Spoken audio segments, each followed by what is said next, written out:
Hey guys, welcome to another Trade Genius podcast. I got my good friend Bob Kudla here. And guys, they say 2008 can't happen again. Well, guess what? It's happening again. We're going to show you a chart. You're not going to want to miss this. Let's dive in.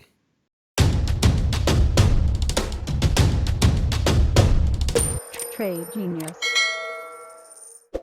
So Bob, 2008 wasn't pretty yet. And everyone thought an election year, what can go wrong? And lots of things went wrong, especially right into the end of the year. That last quarter was really bloody. And a lot of that had to do with housing. And it's interesting because that's exactly the kind of chart we're going to look at here.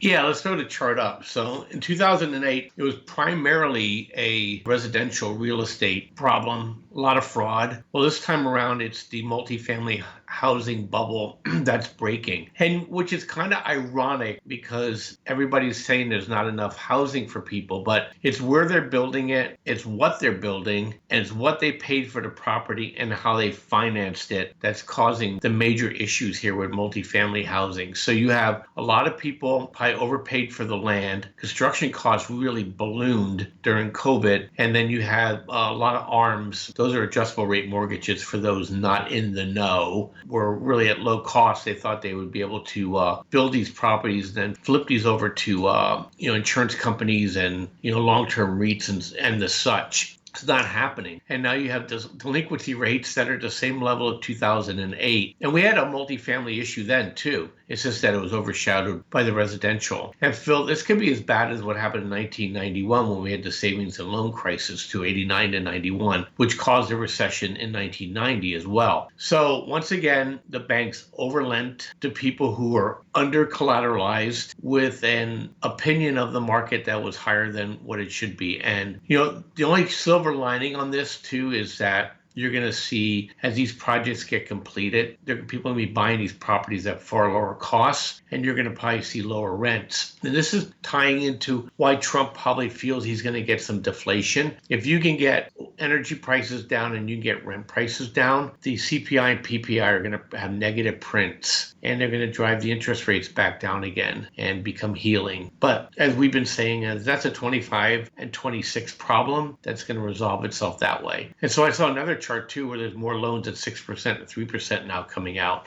So they've got themselves to max pain here, and it's not going to be pretty because where they're building a lot of these multifamily housing, people can't afford them. They're all luxury units. They're not building affordable because you couldn't get it through the NIMBY in a lot of these cities. And in California, as you know, there's a major crisis now because the governor put a law in overriding city and county governances. That's all in the courts now. And these cities and counties can, they could tie up this stuff for decades if they want to. They can come up with this, that, and the other thing to slow that kind of building. But when this thing goes bust, nobody's going to get money to buy these things unless the government steps in. What do you say? I think that we're looking at something that could be far worse than '08 because we have housing that's an issue. We know the banks are still an issue. Personal consumption, personal debt is a huge issue. So I think we have actually more things in play that can go wrong than actually in '08. '08 was pretty much singular with the housing bubble bust, right? But there was so much leverage tied to that one particular thing that it actually caused an implosion across the board. Now we've got, a multi-pronged attack on what can go wrong here. So the attack surfaces are much broader, I think, in terms of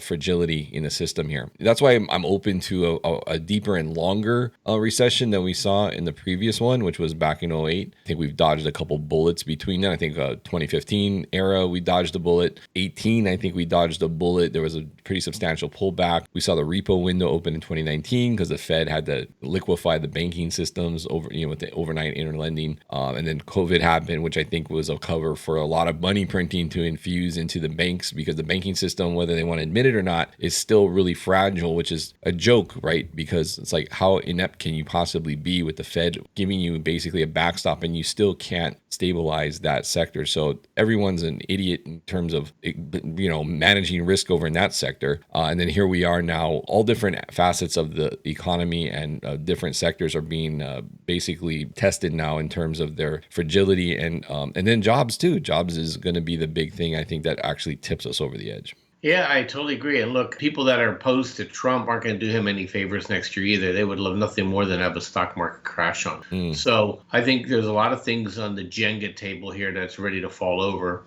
Guys, this is just another one. This is huge. And, I have like 6 more charts that look like this. You pick the sector, but I think you guys are getting a point. We're at max pain. And if you saw what happened in Korea earlier today, too, politics are getting really, really dicey. So you got a president who fighting with his opposition party declared martial law. You got Russia sacking generals. You got China sacking generals. You got France. They can't get a budget done. They're going to that government's going to fail. They're going to have to go to new elections. Germany's government is failing. They're going to do new elections. I mean, the whole global order is being shook, and the stock market's not going to just be singing a song right past that graveyard. There's no way they're going to avoid some of these seismic hits. So just be smart about what you're doing and make sure you're hedged and make sure you're not over leveraged and that you don't need this money in the next 2 years, because I think you're going to see some pretty good sales happening here as this recession works its way through the system. So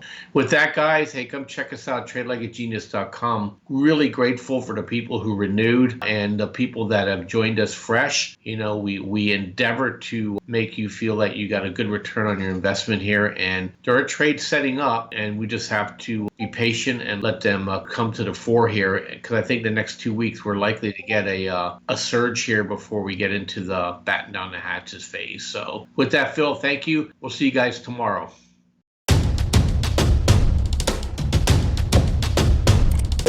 Trade Genius.